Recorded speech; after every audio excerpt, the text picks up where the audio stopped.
मैं हूँ आपके साथ गुलविश। कोई भी बीमारी अपने पैर जमाने से पहले कुछ लक्षण देती है और उन्हीं साइंस को हमें पहचानना होता है। ऐसी ही एक हेल्थ कंडीशन है न्यूरोपैथी। क्या आपको पता है कि इसमें आपको बहुत वीकनेस हो जाती है, आपके टोज में टिंगलिंग होती है, कभी भी आपके टोज में दर्द शुरू हो जाता है और आपका बैलेंस में रहना भी मुश्किल हो जाता है। क्या आपको पता है कि हमारी नसें हमारी बॉडी में केबल्स की तरह काम करती हैं जो इलेक्ट्रिकल सिग्नल्स पूरी बॉडी में भेजती हैं, और अगर किसी भी केबल में कुछ भी डैमेज हो जाए तो शॉर्ट सर्किट हो सकता है, यानी कि दर्द, नमनेस, टिंगलिंग और मसल वीकनेस।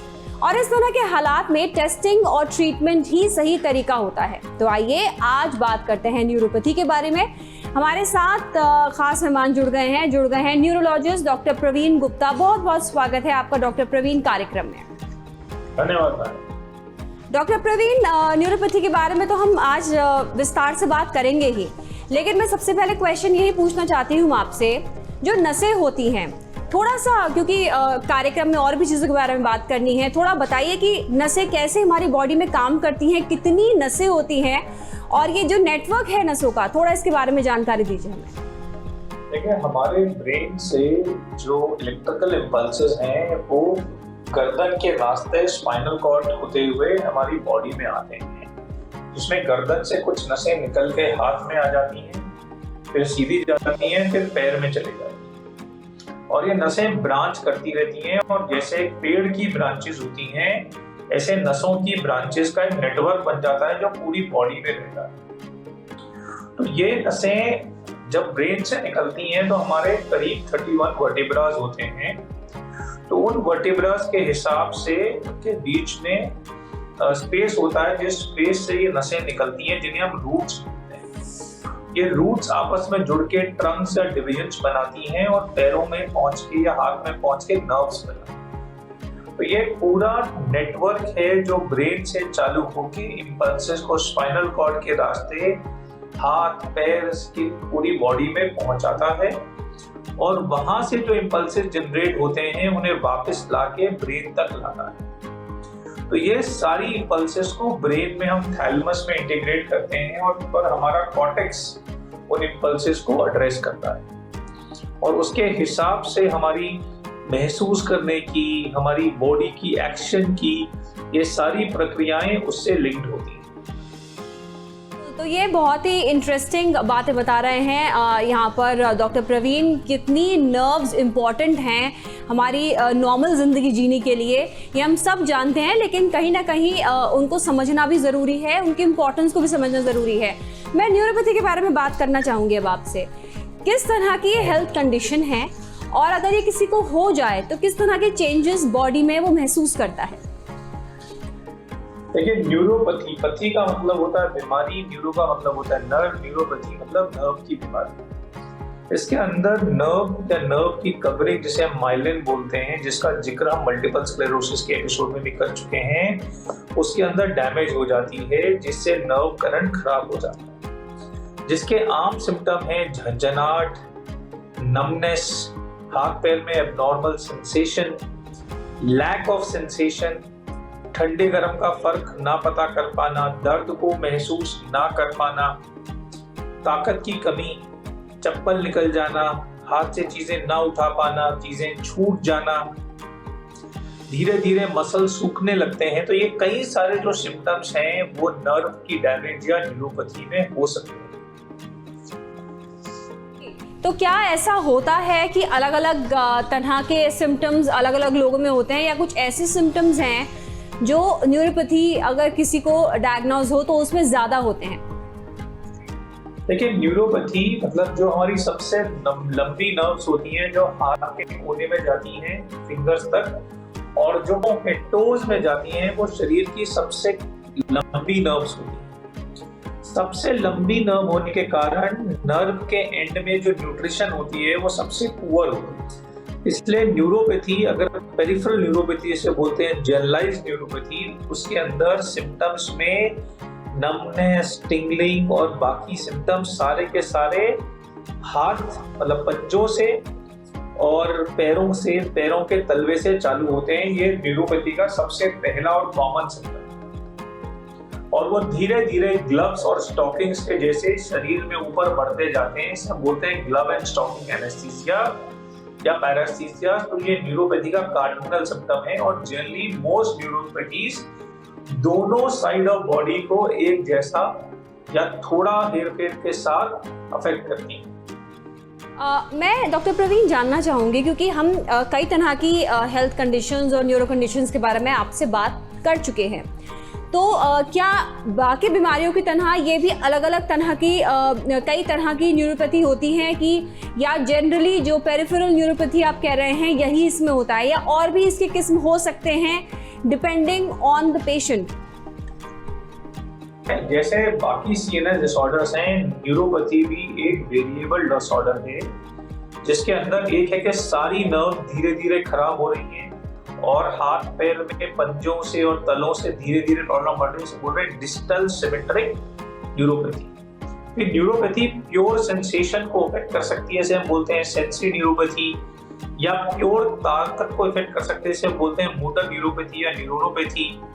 वो असमान हो सकती है, उसमें बोलते हैं एसिमेट्रिकल न्यूरोपैथी या मोनोन्यूराइटिस मल्टीप्लेक्स, जिसमें कई सारी नर्व्स एक साथ अफेक्ट होती हैं। या सिंगल न्यूरोपैथी होती है कि बॉडी के एक एरिया की नर्व जो है वो इन्वॉल्व हो जाए, जिसे बोलते हैं न्यूरोपैथी। तो ये कई तमाम तरह की न्यूरोपैथी एक साथ हो सकती हैं और अलग अलग भी हो सकती हैं। तो न्यूरोपैथी के कई सारे प्रकार हो सकते हैं। अपन नर्व्स की बात कर रहे हैं और आपने बताया कि हाथ में या फिर पैरों की टोज में इसके सिम्टम्स काफ़ी होते हैं। मैं बात करना चाहूँगी कमर की। क्या यहाँ पर भी इसके कुछ सिम्टम्स हो सकते हैं? क्या कमर की भी कोई न्यूरोपैथी डिजीज होता है?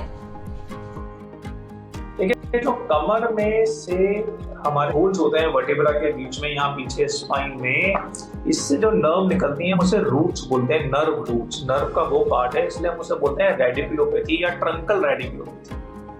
तो डायबिटिक लोगों में, जिन लोगों को हर्पीज होता है, उन लोगों को ट्रंकल रेडिकुलोपैथीज हो सकती हैं, जो आइसोलेटेड चेस्ट और बैक या स्टमक और बैक की नर्व्स की बीमारियां होती हैं। यहाँ पर जैसे कि डॉक्टर प्रवीण बता रहे हैं कि बॉडी में कहीं पे भी ये कंडीशन हो सकती है, पेशेंट की कंडीशन पे ये डिपेंड करता है, जैसे कि हम बात कर रहे हैं। तो अब मैं इसके सिम्टम्स पे भी आना चाहूँगी। क्या सारे तरह की जो न्यूरोपैथी डिजीज़ हैं, जो कंडीशंस हैं, सबके सिम्टम्स एक जैसे होते हैं या बॉडी के अलग अलग पार्ट में के हिसाब से सिम्टम्स हो सकते हैं इसके? देखिए, डिपेंडिंग अपॉन नर्व क्या पार्ट सबसर्व कर रही है, सिम्टम बदल सकते हैं। अगर आँख की नर्व में न्यूरोपैथी हो जाए तो विजन चली जाएगी।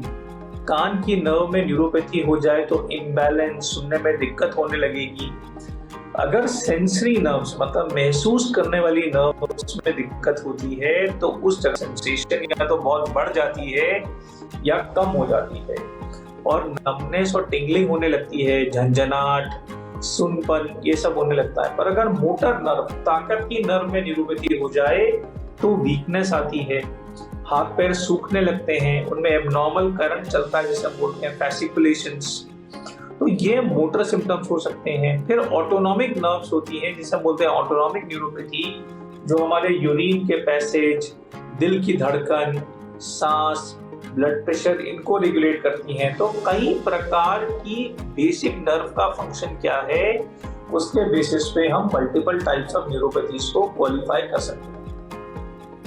यहाँ पर अगर हम बात करना चाहूँगी डायग्नोस पे, अगर हम आए तो इसके डायग्नोसिस के लिए क्या क्या किया जाता है और कब आपको लगता है पेशेंट को न्यूरोसर्जन से, न्यूरोलॉजिस्ट से कंसल्ट कर लेना चाहिए, कब? देखिए, क्या है कि न्यूरोपैथी अपने आप में सीरियस भी हो सकती है और परेशानी का कारण भी हो सकती है, क्योंकि न्यूरोपैथी पेन का एक बहुत बड़ा कारण है, जिसमें इंट्रैक्टेबल न्यूरोपैथिक पेन होती है।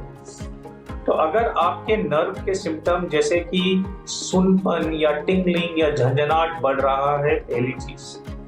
अगर झंझनाहट के अलावा आपको बॉडी में कमजोरी भी आ रही है, चलने में दिक्कत हो रही है, हाथ यूज करने में दिक्कत हो रही है, हाथ और पैर का मांस लूज होते जा रहा है, वो पतले होते जा रहे हैं, आप जमीन से उठ नहीं पा रहे या सीढ़ी नहीं चढ़ पा रहे या कंधे से ऊपर हाथ उठाकर बाल में साबुन नहीं लगा पा रहे जैसे, या डंबल नहीं उठा पा रहे, तो इसका मतलब न्यूरोपैथी ने आपकी बॉडी को स्ट्रांगली अफेक्ट करना चालू कर दिया है और इसमें मशवरा लेना और एक्सरसाइज करना जरूरी हो सकता है। क्या ऐसा पॉसिबल है या ऐसा होता है, क्योंकि इसके बारे में हम डायग्नोस और इलाज की भी बात करते हैं, जिस भी हेल्थ कंडीशन की हम बात कर रहे हैं, डॉक्टर प्रवीण, क्या ऐसा हो सकता है किसी को ऐसा हो जाए, वक्त पे वो इलाज करा ले, तो क्या ये बीमारी बिल्कुल खत्म हो जाती है, या फिर अगर किसी को हो जाए तो उसको लंबे समय तक या फिर ताउम्र इसके हिसाब से इसका ध्यान रखना पड़ता है? क्या ये बीमारी जा सकती है दवाइयों से या नहीं? देखिए मैडम, न्यूरोपैथी के बहुत सारे हैं, nutritional deficiency, hormonal, vasculitis, autoimmune, hereditary, तो मल्टीपल कॉजेज आर देयर, और लोगों की इलनेस भी मल्टीफेजिक, कुछ की कई साल की इलनेस होती है, कुछ 6 महीने की इलनेस होती है। तो based on these individual factors on what type of nerve is affected, what is the likely कारण of getting nerve that affected, how many months have the symptoms been present, we can decide कि ये symptom पूरी तरह जा सकते हैं कि नहीं जा सकते। How long the treatment will go on, we will know only after that. आप हमेशा कहते हैं कि अगर वक्त पे आप डॉक्टर के पास चले जाएं, वक्त पे आप टेस्ट करा लें, वक्त पे डायग्नोस करा लें, तो बहुत हद तक चांसेस हैं कि हम बीमारी को बढ़ने से पहले रोक दें। क्या इसके बारे में भी आप यही कहेंगे न्यूरोपैथी के बारे में? देखिए, इसका ना प्रिंसिपल ये है कि ब्रेन और नर्व की जितनी डैमेज होती जाएगी, उस डैमेज को रिवर्स करना उतना मुश्किल होता जाएगा, उतने लंबे समय इलाज चलेगा। तो अगर आप किसी भी ब्रेन या नर्व की बीमारी को टाइम से अर्ली स्टेज में डायग्नोज कर लेते हैं, जब उस नर्व की इररिपेरेबल डैमेज ना हुई हो, तो हम उसे बेटर ट्रीट कर सकते हैं, कम सिम्टम्स में, कम दवाई से गुड हेल्थ की तरफ लेके जा सकते हैं। इसलिए early diagnosis in neurological disorders is of Paramount importance, सबसे इंपॉर्टेंट है। अब मैं इलाज पे आना चाहूँगी। तो किसी का डायग्नोस हो जाए कि उसको न्यूरोपैथी है, पेरिफेरल है, या जो भी आप सारे टाइप्स इसके बता रहे हैं, तो इलाज किस तरीके से होता है? क्या दवाइयों से काफ़ी हद तक चीज़ें कंट्रोल आ जाती है, और जैसे कि बाकी बीमारी में होता है कि ऑपरेशन सबसे लास्ट तरीका होता है, तो यहाँ पर किस तरह के हालात हैं न्यूरोपैथी में? देखिए ना, न्यूरोपैथी में यूजुअली ऑपरेशन की जरूरत पड़ती नहीं है।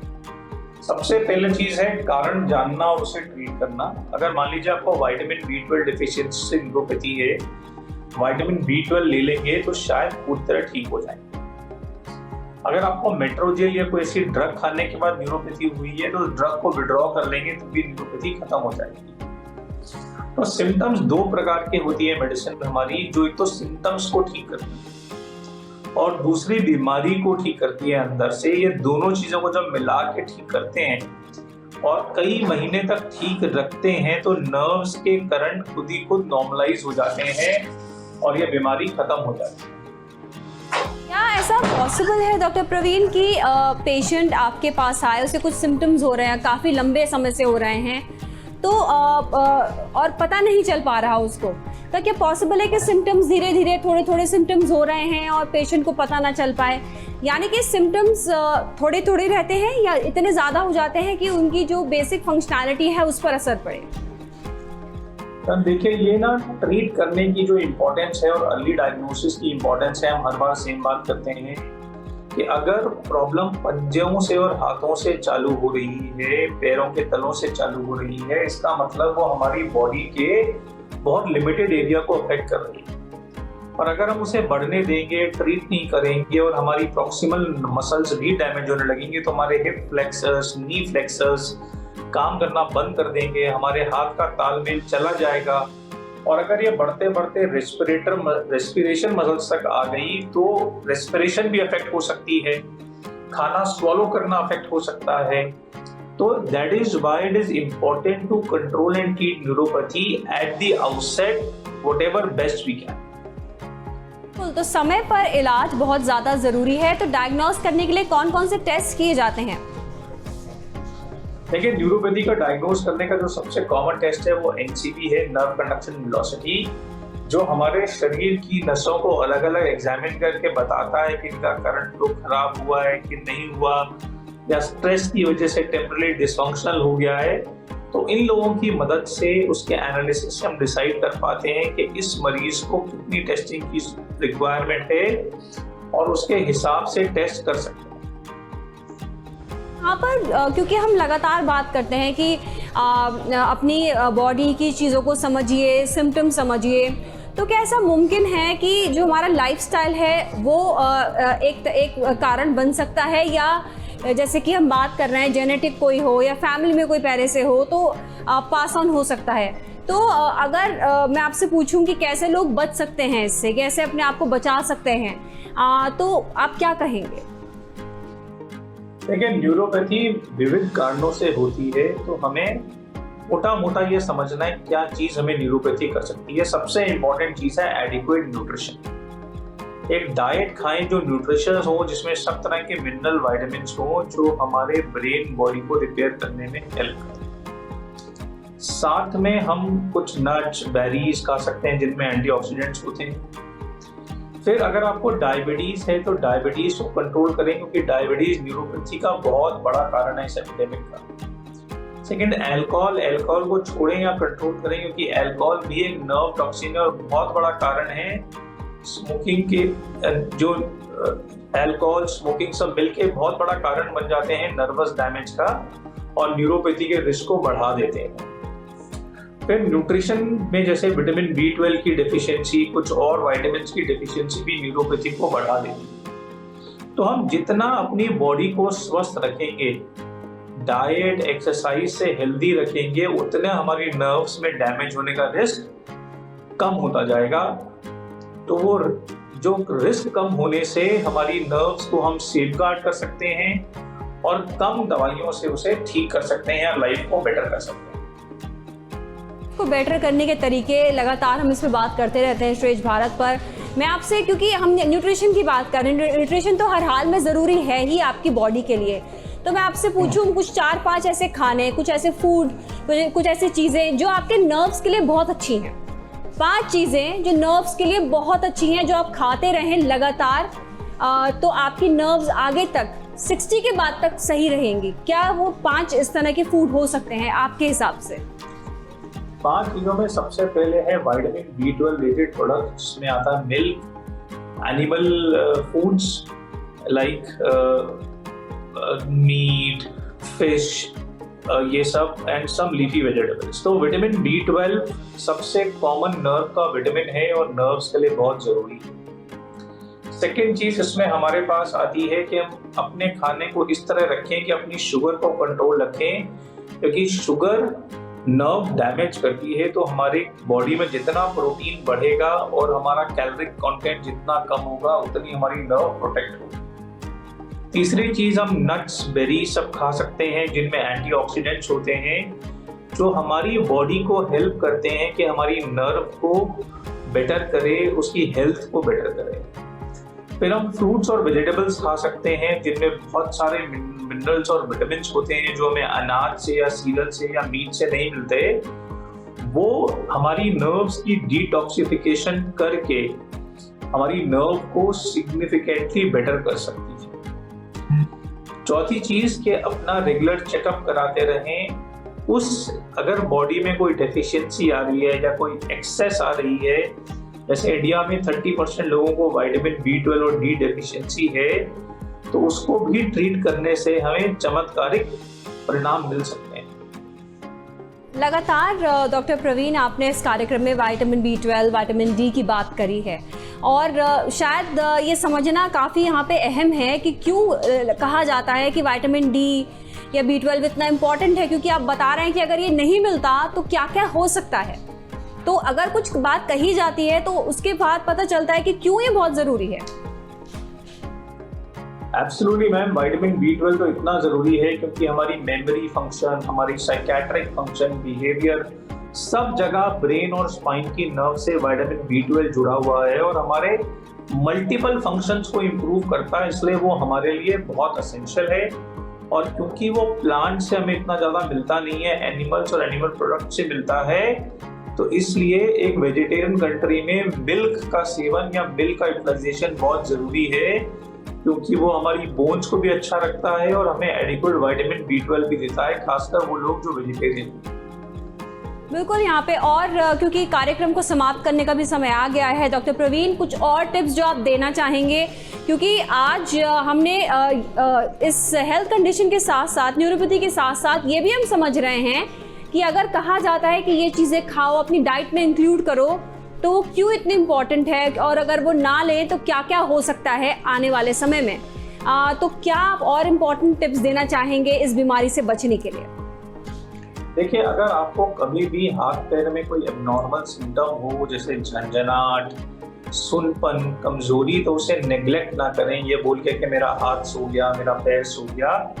अगर वो परसिस्ट कर रहा है तो डॉक्टर का मशवरा लें, न्यूरोलॉजिस्ट का, जो आपको इवैल्यूएट और एग्जामिन करके बता पाएगा कि आपको कैसे बेटर किया जा सकता है। फिर अपनी डायबिटीज़ को कंट्रोल में रखें, ब्लड प्रेशर को कंट्रोल में रखें, एडिक्शन जैसे अल्कोहल से बचें, diet rich in fruits and vegetables खाएं, नट्स खाएं, बेरीज खाएं, फैटी फूड को अवॉइड करें।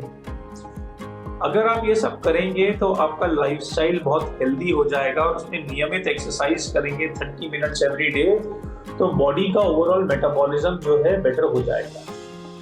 अगर हम ये सब करेंगे तो न्यूरोपैथी और नर्व डैमेज से हम ओवरऑल बच सकते हैं और एक डिस्कम्फर्ट लाइफ में जो लगातार नसों और हाथों में सुनपन होने से पैदा होता है, उसको अपने से दूर रख सकते हैं। बिल्कुल, तो बहुत बहुत शुक्रिया डॉक्टर प्रवीण, आपने आज हमको न्यूरोपैथी के बारे में इतनी जानकारी दी है और ये भी बताया है कि न्यूट्रिशन कितना ज़्यादा इम्पोर्टेंट होता है। बहुत बहुत शुक्रिया हमारे साथ जुड़ने के लिए। तो अभी आपने सुना डॉक्टर प्रवीण, न्यूरोलॉजिस्ट, जो कि बता रहे थे कि कितना ज़्यादा ज़रूरी है न्यूट्रिशन। और ये कहा जाता है the devil is in the detail. अगर कहा जाता है कि आलमंड या नट्स खाओ, तो वो सिर्फ आपके न्यूट्रिशन के लिए ही ज़रूरी नहीं है, वो आपको आगे आने वाली बीमारियों से भी बचाता है। इस वजह से हम लगातार कहते हैं आपसे कि अपनी न्यूट्रिशन का ध्यान रखें, अपनी सेहत का ध्यान रखें और किसी भी चीज़ को, अपनी किसी भी बॉडी के पार्ट को टेकन फॉर ग्रांटेड ना लें। तो हमारी इस पेशकश में अभी के लिए बस इतना ही। यूपी की हर खबर देखने और उनसे अपडेट रहने के लिए हमारे चैनल श्रेष्ठ यूपी को सब्सक्राइब और लाइक करें। साथ ही बेल आइकन को दबाना ना भूलें, जिससे हमारे हर वीडियो की जानकारी आप तक पहुंचती रहे।